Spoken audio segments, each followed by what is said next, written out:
Hi, this is Marta McCall and I'm doing a demonstration of the whip stitch.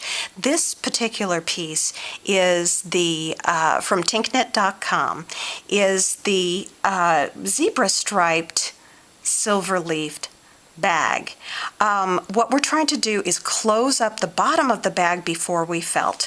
We have an end here, double-stranded loft, about 1.5 yards, and it is double-stranded through a tapestry needle blunt edge. So we're coming through the end here, and what we want to do is take the needle and go to the very next stitch to the right of where your yarn is coming out, right here, and get both of those strands when you come through.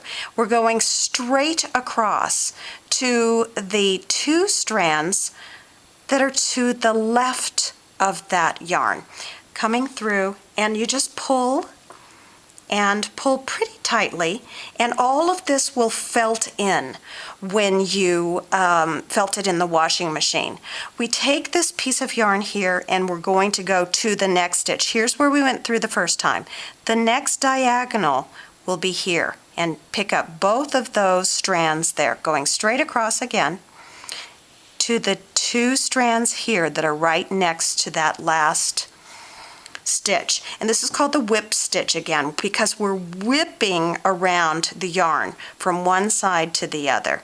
Then we're going to come in to the next stitch over here. This one's a little bit harder to see because I wove in my ends. So we'll come in here, going straight across, and in this way we will match up stitch for stitch as we make our way across the entire bottom of this bag and pull. If you feel like you need to come back and tighten up a stitch, you can do this and then come here and tighten and pull.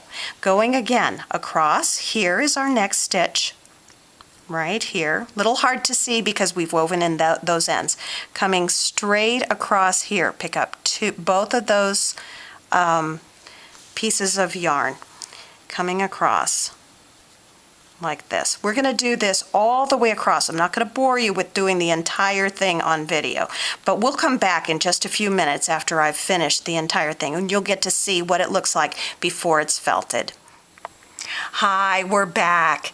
Now, this is the last stitch that I need to take as we're whip stitching the entire bottom closed of this particular felted bag. Here's my last stitch, and as you can see, when you go across like this, everything lines up exactly.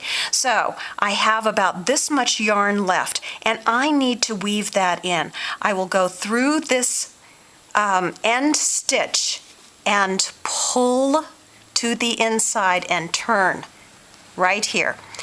What I want to do is weave in a way so that we don't end up having a hole when we felt this.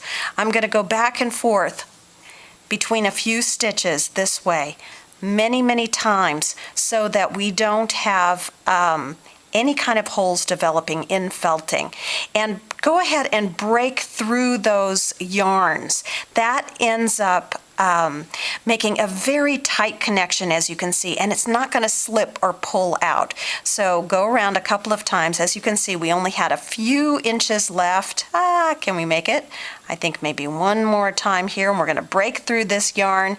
And if you are not connected right here, if the yarn pulls out, go ahead and pull it back through as you take that last stitch. So here we go.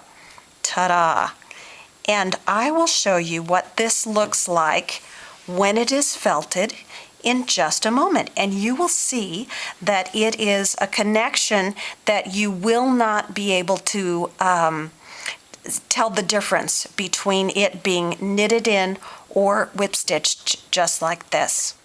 So here's our felted bag. I wanted you to be able to see the line that we just whip stitched. This is what it now looks like when it's all been felted together. It's virtually invisible. One of my favorite techniques.